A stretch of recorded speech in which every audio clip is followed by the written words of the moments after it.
በስመ አብ ወወልድ ወመንፈስ ቅዱስ አሐዱ አምላክ አሜን።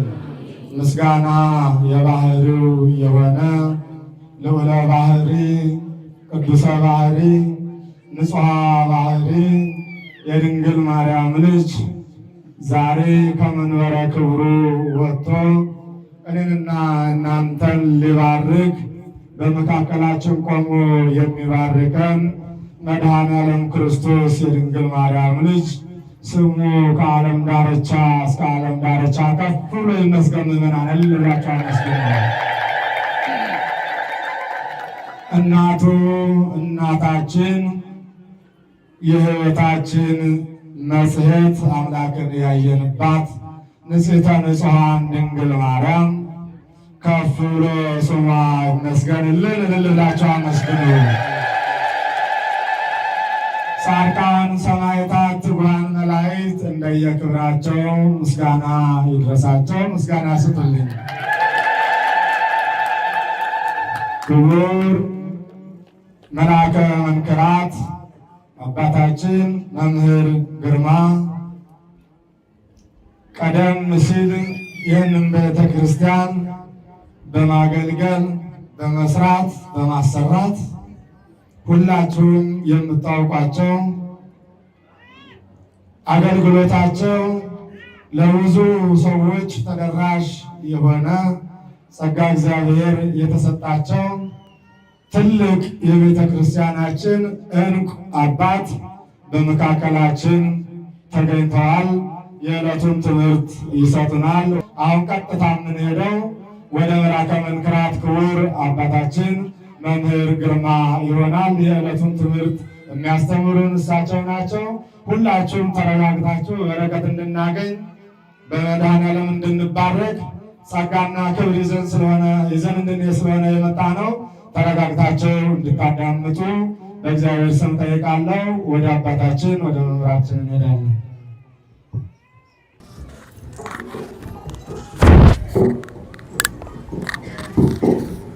በስመ አብ ወወልድ ወመንፈስ ቅዱስ አሐዱ አምላክ አሜን። የተከበሩ አባታችን መልአከ ምሕረት ኪዳነ ቃል በለጠ፣ የዚህ ደብር አስተዳዳሪ፣ አባቶች ካህናት፣ መነኮሳት፣ ስብከተ ወንጌል መምህራን፣ የሰንበት ተማሪዎች፣ መዘምራን በልዑል እግዚአብሔር ሞገስና ጸጋ ክብርና ጠበቃው እንደምን አደራችሁ? እንደምን ሰነበታችሁ? ልዑል እግዚአብሔር ዛሬም ዘወትርም ለዘላለም ስሙ የተመሰገነ ይሁን። አባቶቻችን ሌሊቱን በማህሌት በዝማሬ ሲያመሰግኑ ቆይተዋል። አሁን ደግሞ የወንጌል ጊዜ ሲሆን ደግሞ ስጦታ ያው ልዩ ልዩ ነው። የኔ ስጦታ ማስተማር፣ መጽሐፍ ቅዱስን ከነ ዕብራይስጡ ከግሪኩ ከአረበኛው ያለውን መሰረታዊ የሆኑ የውስጥ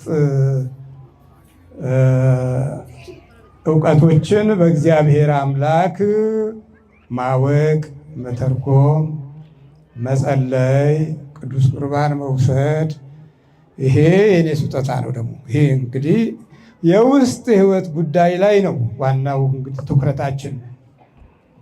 እሺ ዛሬ የዛሬውን ዕለት ስንማር ብዙ መንፈሳዊ ኃይላትና ጥበባት የረቀቀ የእግዚአብሔር አምላክ የሥራ ጉዞዎችና መንገዶች የመድኃኔዓለም ኢየሱስ ክርስቶስ መንፈሳዊ ስጦታና የማዳን በረከቶች የምናይበት ይሆናል። እግዚአብሔር ማስተዋሉን ይስጠን። ወበካልእ ወርኅ አመ አስሩ ወሰንዩ የብሰት ምድር ይላል። አስደናቂ ነው።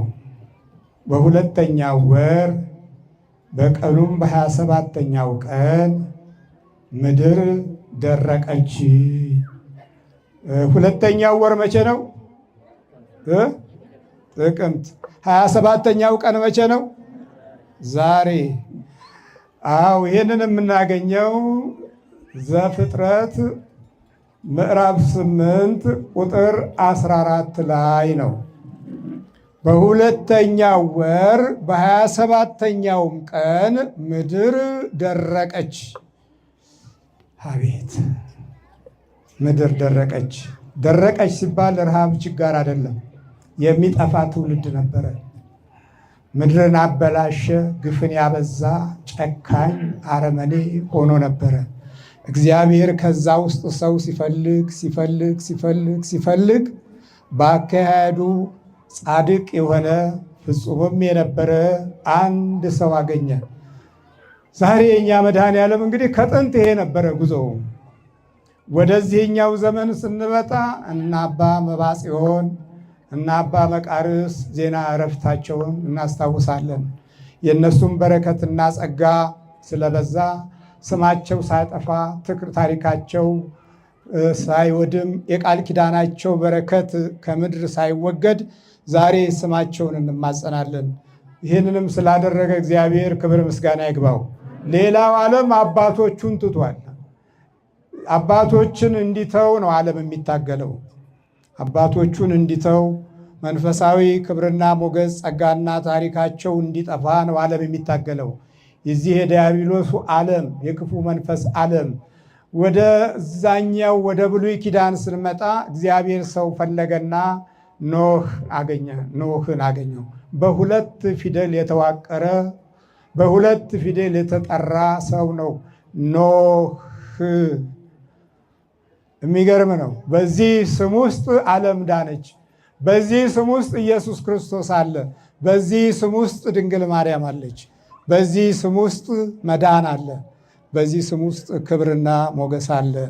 ሞገስ ባገኝ እያለ ይማጽን የነበረ በእግዚአብሔር ፊትም ሞገስ የነበረው ኖህ ለሰው መዳን ለእኔና እናንተ መትረፍና ትውልድ መቆየት ምክንያት የሆነ አባት ነው ኖህ። በሁለተኛው ወር በ27ኛው ቀን ምድር ደረቀች። የሚጠፋ ትውልድ ካለቀ በኋላ መርከቡን ከፈተ። እመቤታችን የኖህ መርከብ ነሽ እንል የለም አንልም እንዴ?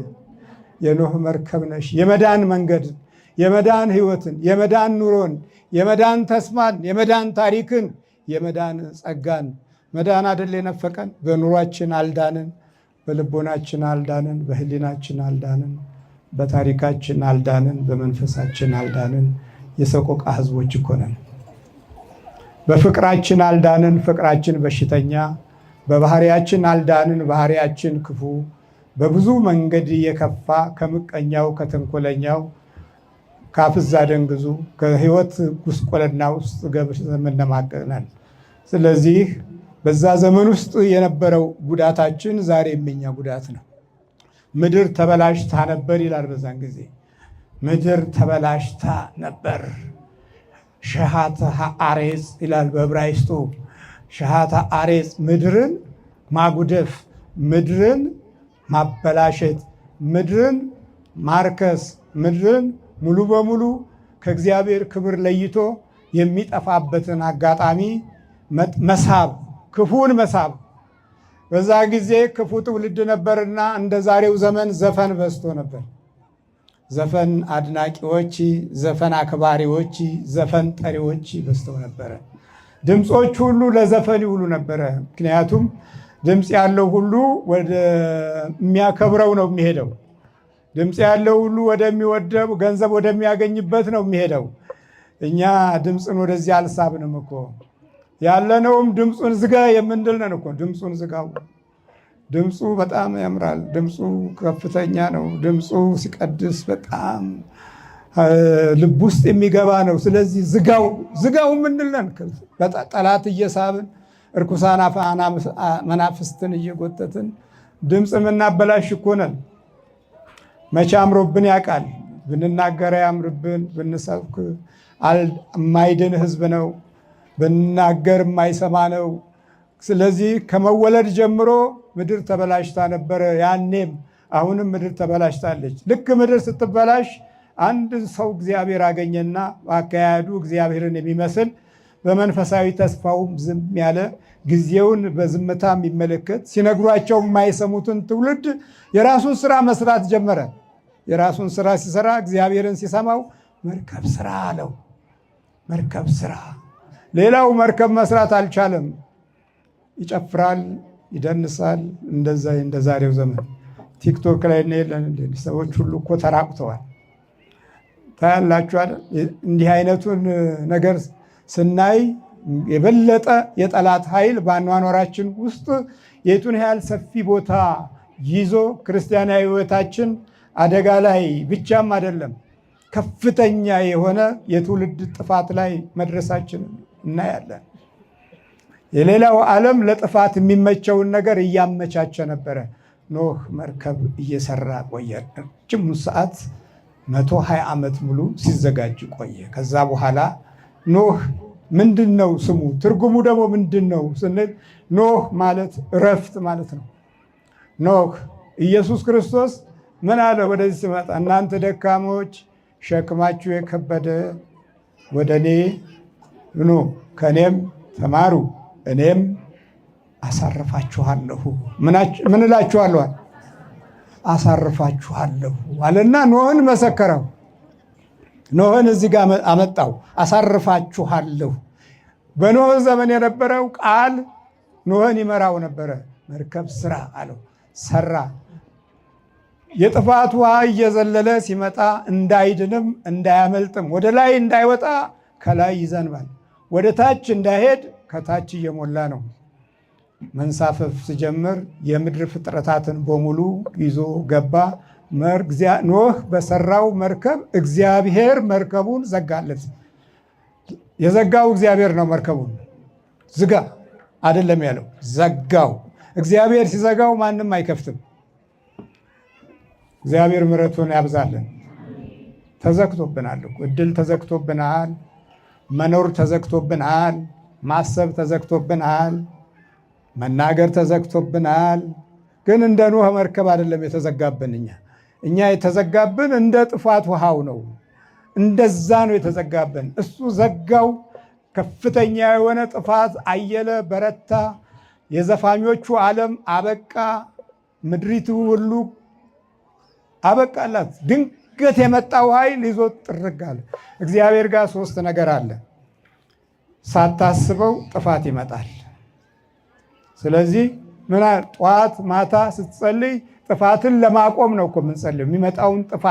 የሚመጣውን ጥፋት ካለመጸለይ የተነሳ ከጊዜ ወደ ጊዜ ችግር፣ ከጊዜ ወደ ጊዜ ጉስቁልና፣ ከጊዜ ወደ ጊዜ መከራ፣ ከጊዜ ወደ ጊዜ በረከተ ቢስነት እየጨመረ የመጣው ለሚመጣው የሚያስቡ አባቶች ማጣታችን ነው። ኖህ ለሚመጣው አሰበ፣ አዘጋጀ፣ ትውልድ ውስጥ በዛ ውስጥ አስቀመጠ። እግዚአብሔር መርከቡን ዘጋለት። ያ ይጨፍር የነበረው ይፈላሰፍ የነበረው ሳይንስ እያለ እንደላቀቅ የነበረው ይበላ ይጠጣ የነበረው ሁሉ አለቀ። ምድሪቱ ዋጠቻቸው። ምድር ዋጠው። በቃ አሁን ምን ቀረን? ከ60 ዓመት ወዲህ ያለው ትውልድ የት ቦታ ነው በታሪካዊነት የሚታሰበው? እስቲ ፈልጉ። ከ60 ዓመት ወዲህ ያለነው አባቶች በምን ታሪክ ውስጥ ነው ያለፍነው? መቅሰፍት ስናይ አይደለም የምንኖረው፣ ቁጣ ስናይ አይደለም የምንኖረው። ትውልዳችንን ለሌላ ሰጠን። ትውልዳችን ሌላ ሆኖብን፣ ባህሪያችን አልፎም ተርፎ ሌላ ሆኖብን። ኖህ የሚመጣውን ጊዜ አየው። አባትነት የሚመጣውን ጊዜ ማየት ነው። እግዚአብሔር ከሁላችን ጋር ይሁን። አባትነት የሚመጣውን ማየት ነው። የሚመጣውን ሲያይ የሚመጣው ጥሩ አይደለም። ለትውልዱ አሰበ። አባትነት ለትውልድ ማሰብ ነው። አባትነት ለሚቀጥለው ቡራኬ ለማቆየት ከእግዚአብሔር ጋር መጣበቅ ነው። አባትነት ከሰማይ አምላክ ጋር መያያዝ ነው። እግዚአብሔርን ስለሰማ የሚመጣውን ቁጣ ዝም ያደርግለት ዘንድ መርከብ ሰራ። በዛ ውስጥ እንስሳቱን አተረፈ፣ አዕዋፋቱን አተረፈ። የሚያተርፍ አባት ይዘዝልን። አባታችን ኢየሱስ ክርስቶስ በኖህ በኩል ተገልጦ ትውልድ አተረፈ። የድንግል ማርያም ልጅ ኢየሱስ ክርስቶስ በኖህ በኩል መጥቶ ትውልድ አዳነ። ከዛ የምድር ኃይል ሰውን የምታጠፋ ሆነች። ምድሪቱ ያሉትን ያረጁትን የሸመገሉትን ወጣቱን በሙሉ አጠፋች። በኖህ መርከብ የተረፈው ብቻ ዳነ። ስራ አለው፣ ሰራ፣ አዳነ። ማዳን ነው ቤተ ክርስቲያን ያላት ክብርና ሞገስ ማዳን ነው። ከማዳን ስትቋረጥ ጠላቶቿ ከራሷ ውስጥ ይነሳሉ። ጠላቶቿ ከራሷ ውስጥ ይበቅላሉ። ጠላቶቿ ከራሷ ውስጥ ይወለዳሉ። ከየትም አይመጣም እኮ የምናየው የጥፋት ትውልድ እኮ ከየትም የመጣ አይደለም፣ ኖሮ ከተወለደው የተገኘ ነው። ግን ሰይጣን ቀደመን፣ ክፉ መናፍስት ቀደመን። የመንፈስ ቅዱስ ኃይልና ስራ ሲቋረጥብን ከዛ በኋላ ትውልዳችን የክፋትን ኃይል እድሉ አደረገው። እድሉም ጠፋው። እድሉ ሲጠፋው መስረቅ፣ መዝረፍ፣ መቀማት፣ መንጠቅ፣ መግደል ይሄ እድሉን ያደርገዋል። እድላችን እንዲህ ነው። ዙሪያውን እየፈራን የምንኖር ትውልዶች እኮ ሆነናል። እግዚአብሔር ምሕረቱን ያብዛልን። ኖህ የቀደመውን የአባቶችን መንፈሳዊ ታሪክ ለህይወት አቆየ፣ ህይወትን አቆየ፣ ለህይወት አቆየ። ከዛ ደግሞ በመቀጠል ስሙ ታሪካዊ ነው። ኖህ ኑን የምትባለዋ በቁጥር 50 ናት። 50 የመንፈስ ቅዱስ ዕለት ነው። ጰራቅሊጦስ የጰራቅሊጦስ ዕለት የመንፈስ ቅዱስን ሰዓት 50 የነፃነት የኢዮቤልዩ ጊዜ 50 ዓመት ይከበራል። የሽልማት የእርግና የእርጅና የሰማይ ሞገስ ገጸ በረከት እንዲህ ነው። ኖህ መንፈስ ቅዱስ መጣና መድኃኒታችን ኢየሱስ ክርስቶስ በመንፈስ ቅዱስ ተጸንሶ በእመቤታችን በቅድስት ድንግል ማርያም በመንፈሳዊ ኃይልና ጸጋ በመንፈስ ቅዱስ ተባርካ ጽንሱ በማኅፀን ውስጥ ዘለለ አለች። የተባረከ ልጅ እሱ ሲመጣ ደግሞ ለብዙዎቹ መዳን የሚሆን የመንፈስ ቅዱስ ኖህ ቅዱስ ዮሐናን ነው፣ ኑን አለበት። ስለዚህ የኖህ ስም ዘላለማዊ ኃይልና ክብር የእግዚአብሔር ህቡዕ ስም የተከተለው ነው። ሄት የምትባለዋ ደግሞ በቁጥር 8 ናት። በዕብራይስጡ በቁጥር 8 1 2 3 4 ብለን 8 ሲሆን እግዚአብሔር በዚህ 8 ቁጥር ውስጥ ሕያውነት አለ። ትንሣኤ መቼ ነው? እሁድ አይደለም? እሁድ ሲሆን ከሰኞ እስከ እሁድ ስንት ነው? 8 ነው። ስነ ፍጥረትን የጀመረበት መቼ ነው? እሁድ ነው። እሁድ ትንሣኤም ነው። ሄት ህይወት ማለት ነው። ኖህ እንግዲህ መንፈስ ቅዱስ ህይወት፣ ዘላለማዊነት፣ በረከት፣ ሞገስ፣ ጸጋ፣ ተስፋ፣ ራእይ፣ መገለጥ እና የመንግሥተ ሰማያት ብርሃን ማለት ነው። በቃ ወደዛ የሚወስድ ስም ነው። ኖህ በ8ኛው ቀን ግዝረት ለአብርሃም የተሰጠው ከኖህ ስም ወስዶ ነው። የኖህን መንፈሳዊ መለኮታዊ የአባቶች ምሪት ወደ ቃል ኪዳን ወሰደውና ስምህ ኖህ ነው። ኖህ ማለት እረፍት ማለት ነው። ወደ ግራ ስትነበብ ደግሞ ሄን ትሆናለች። በዕብራይስጡ ሄን ማለት ሞገስ ማለት ነው። እግዚአብሔር ማስተዋሉን ይስጠን። ሞገስ ነበረው ይላል። በእግዚአብሔር ፊት ሞገስ ነበረው። ሞገሱ ለምንድን ነው? ጥፋትን የሚያይ ሞገስ አይደለም፣ የሚጠፉትን የሚያይ ሞገስ ነው። የሚጠፉትን የሚያሳይ አምላክ በሀገራችንም በምድራችንም በረከቱንና ሰማያዊ ጸጋውን ያብዛልን። ኖህ የመንፈስ ቅዱስ ኃይል ያለበት ኖህ፣ ለዘላለም የሚቆየው ኖህ ብዙዎችን ትውልድ አዳነ። ስለዚህ የጥፋት ውሃ ሐማቡን ይለዋል በዕብራይስጡ የጥፋት ውሃ። ይሄ ደግሞ ሌላ ነው። የጥፋት ውሃ ደረቀ። የጥፋት ውሃ አበቃ። ትልልቆቹ፣ ትንንሾቹ፣ ብርቱዎቹ፣ አሸዋፊዎቹ፣ ቀላጆቹ አለቁ። የማይሰሙት የእግዚአብሔርን ድምፅ የማይቀበሉት አበቃ፣ የለም። አሁን ያለው እግዚአብሔርን የሚሰማ ትውልድ የኖህ ትውልድ ብቻ ነው።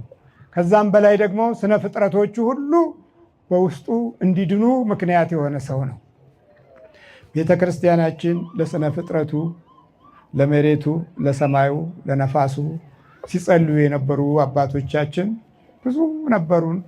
እነዛን እያጣናቸው ስንመጣ ዛሬ ፀሐዩም እኮ ቫይታሚን ዲ መስጠት አቅቶታል። ቫይታሚን ዲ የፀሐይ መግቦት ነው። በፀሐይ አብስሎ በዝናብ አብቅሎ አይደለም እንለው።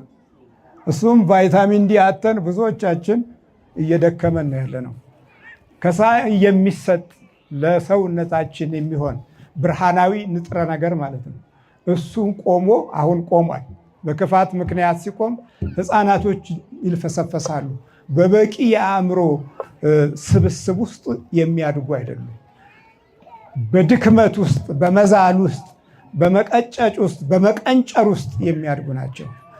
በዛ ሁኔታ ውስጥ የሚስማማቸው ጠላት ደግሞ ከውስጡ ዘልቆ ይገባል። ይህ ምቀኛ የሚያደርገው ልክፍቱ ምኑ ዛሬ ሰማዩ ሁሉ እኮ በአየር አጋንንት የተሞላ ነው። ሳተላይቱ ሁሉ እኮ ከዲያብሎስ ጋር የሚሰራ ሆኗል። ከበጎነት መንፈስ ጋር የሚሰራ አይደለም። የተገለጠ መንፈሳዊ ኃይላችንን ለመጨበጥ እድሉን ከማጣት ጋር ዓለምን ነው አሁን የምናደምጠው። ምን መጣ? ምን ታየ? ቴሌቪዥኖቻችንን ነው የምናመልከው እኮ አሁን። ምንድን ነው? ምን አለ ደግሞ? ምን አለ? የምን አለ ዘመን ሆነናል። ምን አለ? አያችሁ፣ ኖህ አጥቶናል። ኖህን አጥተነዋል። የኖህ አባትነት ክብር ነው፣ ክብር አጥተናል። የኖህ አባትነት ሞገስ ነው፣ ሞገስ አጥተናል። የኖህ አባትነት ሰላም ነው፣ ሰላም አጥተናል። የኖህ አባትነት የማዳን ፍቅር ነው፣ ፍቅር አጥተናል። ስለዚህ በየግላችን እንደ 60ው ትውልድ ዘመን የምንሄድ ነን። ያ የ60ው ዘመን ትውልድ አለቀ እኮ። አብዮት አብዮት አብዮት ሲል ስር ነቀል እያለ ሲጮህ ስር ነቅሎ አለቀ። ስር ነቅሎ ዘሩን ከሌላ አራዊት ጋር አድርጎ ክፉ ትምህርት ተምሮ አለቀ። ክህደት ተምሮ ቤተክርስቲያንን ዘግቶ መንገዷን ሁሉ አጥፍቶ አባቶችን አንቆ ገሎ አለቀ። የዛ ርግማን እስካሁን አልቆም ብሎ ሕፃናቶቻችንም በመልካም ማደግ አልቻሉም። ለክፉ እጅ የሚሰጡ ሆኑ፣ ክፉ የሚቀበላቸው። ትምህርት ቤቱም ከፍቷል፣ መማርም ከፍቷል፣ ማወቅም ከፍቷል። ምን ነው ታዲያ የኛ ምድር እምቢ አለ? እረፍት አልሆናል እኮ። ኖህ ማለት እረፍት ነው። በሁለተኛው ወር በ27ኛው ቀን የጥፋት ትውልድ አልቋልና አለው ውጣ አለው። ሲወጣ ደግሞ ከፈተ፣ የተዘጋውን ከፈተ። እግዚአብሔር የተዘጋብንን ይክፈትልን። የተዘጋው ተከፈተ፣ ሰው ያለበት ተከፈተ። ሰው ወደሌለበት ምድር እንደገና መጣ። ሰው አልቆ ሰው ተገኘ። መቼ ነው እኛ ሰው አልቆ ሰው የሚገኘው? እያለቅን ነው፣ ግን ሰው የለም እኮ። ሰው አላገኘንም። ሰው አልቆ ሰው የሚገኝበት ዘመን መቼ ነው? መንፈስ ቅዱስም ዝም እንዴት ይለናል? እንዴት ይለናል? የመዳን ጉዞ ስለምን ዝም ይለናል? የስቃይ ጊዜና የውድቀት ዓመታቶችን ለምን እናያለን? አየህ፣ የጥፋት ውሃ የጥፋት ውሃ አይደል? የተወለደው ከጥፋት ውሃ ጋር የተያያዘ ነው። በጫቹ፣ በዛሩ፣ በውቃቢው፣ በክፉ አምልኮቱ የተወለደው ትውልድ የጥፋት ውሃ ነው። ጽንሱ ምንድን ነው? የጥፋት ውሃ ነው እኮ። ጽንሱ እኮ ነው ችግሩ። አይገባንም እንዴ? ጽንሱ ላይ አልጸለይንም እኮ። ጽንሱ ላይ አላመለክንም። ጽንሱ ላይ አልተንበረከክንም። በጽንሱ ጊዜ እጃችንን አልዘረጋንም። በኑሯችን ውስጥ በጓዳ ውስጥ ዘመን የጨረስነን። ከዛ በኋላ ጓዳው ራቀን እኮ። አሁን ጎመንም ራቀን። ምን ያራቃል? ጤፉ ራቀ፣ እንቁላሉም ራቀ፣ ስጋውም ራቀ። አራቀም እንዴ? ራቀ እኮ። ራቀን። ወልደናል፣ ግን ሀገርም ራቀ። ሀገርም ርቆታል። ማሰብም ራቀ፣ መተሳሰብም ራቀ። ስለዚህ የጥፋት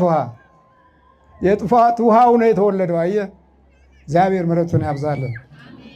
ኖህ በሁለት ፊደል የተዋቀረው መድኃኒታችን ኢየሱስ ክርስቶስ ደግሞ የኢየሱስ ክርስቶስ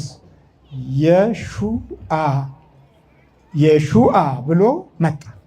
ምን ሊል ሊያሳርፈን መጣ። ከኃጢአት ቀንበር ከዲያብሎስ እስራት ስልጣን ይዞ ሊነግስ አይደለም።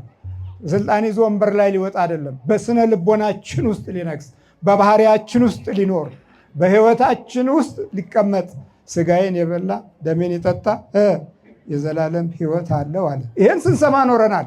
ግን በባህሪያችን ውስጥ እረፍት አላገኘንም። ያለነው በጥፋት ውሃ ውስጥ ነው። ጫቱ አብሮ ተወልዷል። በየቃልቻ ቤቱ የሄድንበት ህይወት አብሮ ተወልዷል። እግራችን ክፉ ሆኖ ክፉ የረገጠበት አብሮ ተወልዷል። ጠጥተን ሰክረን የነበረበት ዘመን አብሮ ተወልዷል። ቃሽተን ተንኮል ሰርተን አብሮ ተወልዷል። የጥፋት ውሃ ማለት እኮ ነው። የእኛ የጥፋት ውሃ ዝም ብሎ ልም የሚል አይደለም። ከዛን ጊዜ ጀምሮ እድሜ ተቀነሰ ከሰው ልጆች። የቃል ኪዳን በረከት ቀስተ ደመና ተተከለች። እንዲህ አይነት ጥፋት ለዘላለም አላመጣም ማለት ዝናብ ሲዘም የምናያት ቀስተ ደመና እሷም የመዳን ምልክት ሆና በኖህ ዘመን የተሰጠችው የቃል ኪዳን ምዕራፍ ሆና እስከ ዛሬ እናያታለን። ቃል ኪዳንህን እባክህ እንበል። ዛሬም ኖህን ስጠን ስንል ኢየሱስ ክርስቶስን ሰጠን። እሱም መጣ፣ ከእኔ ተማሩ፣ ወደ እኔ ኑ እኔም አሳርፋችኋለሁ አለውና ኖህን ነገረን። በማቴዎስ ወንጌል ምዕራፍ 11 ቁጥር 28 ላይ የምናገኘው ነው። አሳርፋችኋለሁ ያለን ጌታን ስንተወው፣ በትምህርትም በእውቀትም በፍልስፍናም ከቤታችን ስናወጣው፣ የመንበርከኪያ የመጸለያ ጊዜ ስናጣ፣ የአምልኮት ዘመን ስናቋርጥ፣ ከዛ በኋላ በዕለተ ሰንበት ማስቀደስ ብቻ ነው። ስለዚህ አስቀድሰን ክፋት ይቀበለናል፣ ተንኮል ይቀበለናል፣ ክፉ ዜና ይቀበለናል። እቤታችን ውስጥ ምስጋና የለም። ስለዚህ ምን ሆነ? የጥፋት ውሃ የተወለደው የጥፋት ውሃ አድጎ አታዩትም። አድጎ ይወጣና እድሜው ሳይደርስ ያልቃል። አባቶች ቁጭ ብለው ልጆች ይቀበራሉ። አባቶች ልጄ ብለው ያለቅሳሉ። ስንት ዘመን እናልቅስ? በ60ው ዘመን አለቀስን፣ በ70ው ዘመን አለቀስን፣ በ80ው ዘመን አለቀስን። በየ10 ዓመቱ እናለቅሳለን። ይህንን የሚያቆም አባት እንዴት አጣን? መደማመጣችን ውስጥ መንፈሳዊ ክብር የጎደለው ነው። በሞገስና በጸጋ ውስጥ ለማለፍ እድሉን አላገኘነውም። ከሰማይ የሚለቀቅልን ሀብተ ጸጋ አልያዝነውም። በግድ ነው የምንኖረው፣ በእውቀት ነው የምንኖረው፣ በሚያልፍ ሀሳብ ነው የምንኖረው።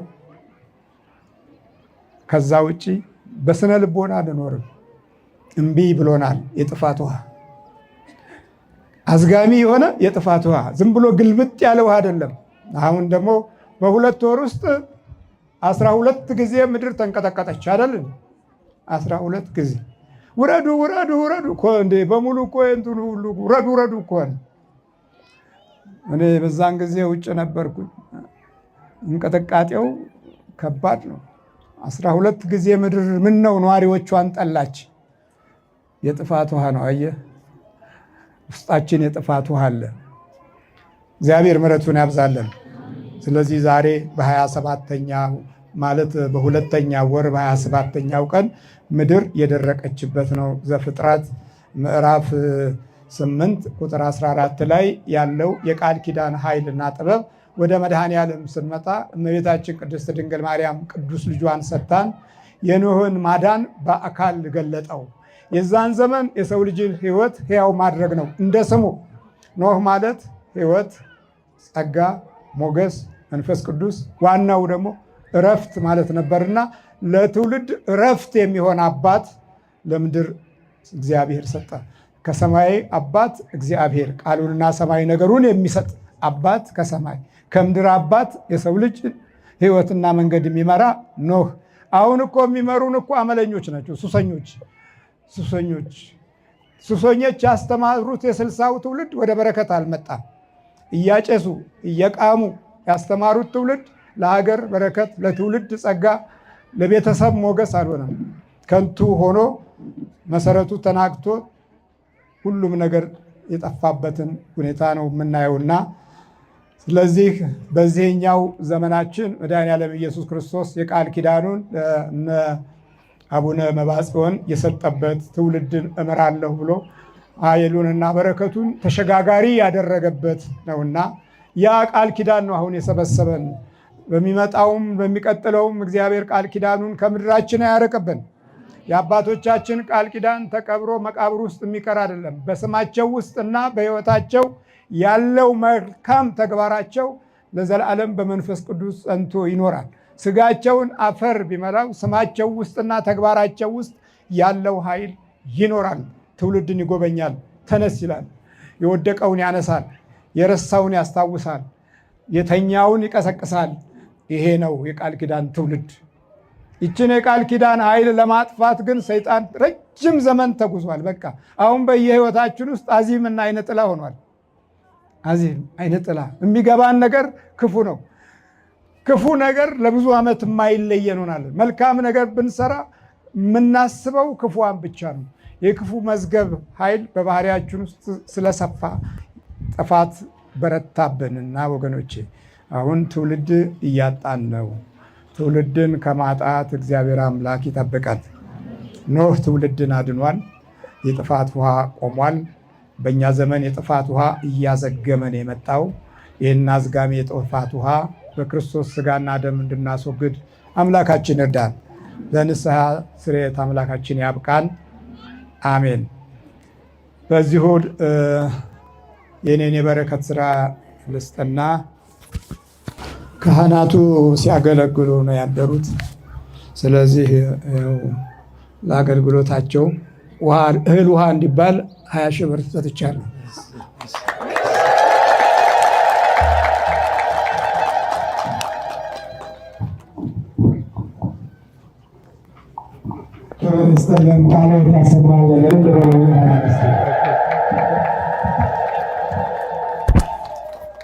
አባታችን አስተምረው አስራት በኩራታቸውን ሰጥተው እኛ ደግሞ እልል ብለን እግዚአብሔርን እናመስግን እስቲ። ለአባታችን ለመምህራችን ላስተማሩን ለመላከ መንክራት መምህር ግርማ አባታችን የዚህ ቦታ እጅግ በጣም የሚወዱት ቅዱስ ፋኑኤልን ቤተክርስቲያኑ ሲሰራ ጀምሮ ብዙ ዋጋ የከፈሉ የሰሩ አባታችን እግዚአብሔር በሳቸው ላይ አድሮ መክሮናል፣ ገስጾናል፣ አስተምሮናል። ለአባታችን ቃለ ሕይወት ያሰማልን በሉልን። ቃለ ሕይወት ያሰማልን። አባታችን አስበ ብርሃንን ያድልልን፣ በእድሜ በጤና ይጠብቅልን። አባታችን እንግዲህ ወደዚህ ቦታ ዛሬ መጥተው አስተምረውናል። ዛሬ ብቻ አይደለም የሚያስተምሩንም መለስ ቀለስ እያሉ እየመጡ ጉባኤ እያዘጋጁ ያስተምሩናል። ታኅሳስ 3 ቅዱስ ፋኑኤል በከበረ በደመቀ ሁኔታ እዚህ ቦታ ላይ ይከበራል። በዛው ዕለት አባታችን ጉባኤያቸውን ሰፋ አድርገው ይዘው መጥተው እዚህ ቦታ ላይ እንደዛሬው ያስተምሩናል፣ ይመክሩናል። ባላቸው ጸጋና ክብር ለእኛ ቃለ እግዚአብሔራቸውን ወደኛ ያስተላልፋሉ። እግዚአብሔር አምላክ ለዛው ቀን ያደርሰን። ሁላችንም ከቁጥር ሳንጎል አባታችን ይምጡልን ብላችሁ ስልል ብላችሁ አመስግኑ። ምእመናን እናቱን የመገበ የመድኃኔዓለምን እናት የመገበ ራሱ መድኃኔዓለምን መገበ ማለት ነው። ይህ መልአክ ለእኛ እጅግ በጣም ተራዳኢ መልአክ ነው።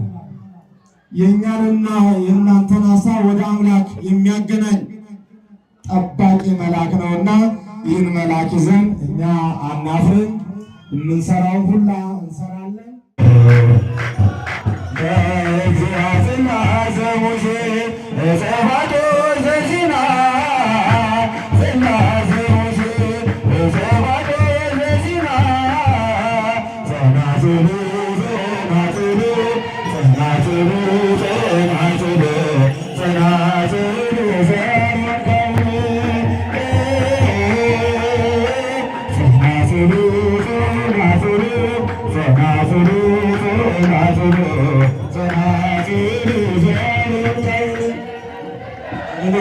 ናቸው። እግዚአብሔር ያመስግናቸው።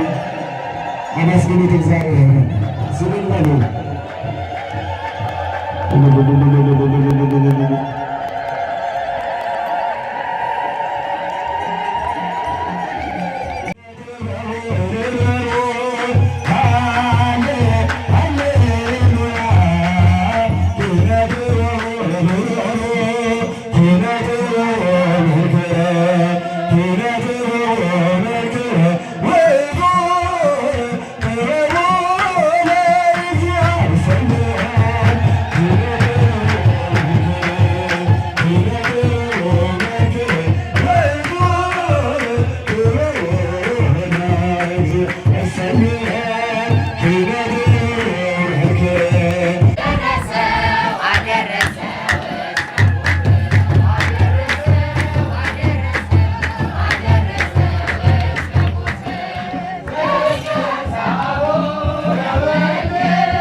ካህናት፣ ወንድሞች ዲያቆናት፣ በዚህ ቅዱስ ስፍራ የተሰበሰባችሁ ወንዶችም ሴቶችም ሕፃናትን ጭምር ከኃጢአት የተፈታችሁ ንጹሐን ሁኑ። እኔንም እናንተንም ለመንግሥተ ሰማያት የበቃንና የተዘጋጀን ያደርገን ዘንድ እግዚኦ መሐረነ ክርስቶስ 12 ጊዜ እንበል። ስለወለደችው ስለ እናቱ ስለ ድንግል ማርያም ብሎ እንድታረቀም በእንተ እግዝእትነ ማርያም መሐረነ ክርስቶስ። የአብ ጸጋ የወልድ ቸርነት የመንፈስ ቅዱስ አንድነት የእመቤታችን አማላጅነት የጻድቃን የሰማዕታት የትጉሃን መላእክት ተራዳኢነት የቅዱሳን አጋዥነት ከሁላችን ጋር ይሁን። የማይሠራ ኃጢአት እግዚአብሔር ይፍታ።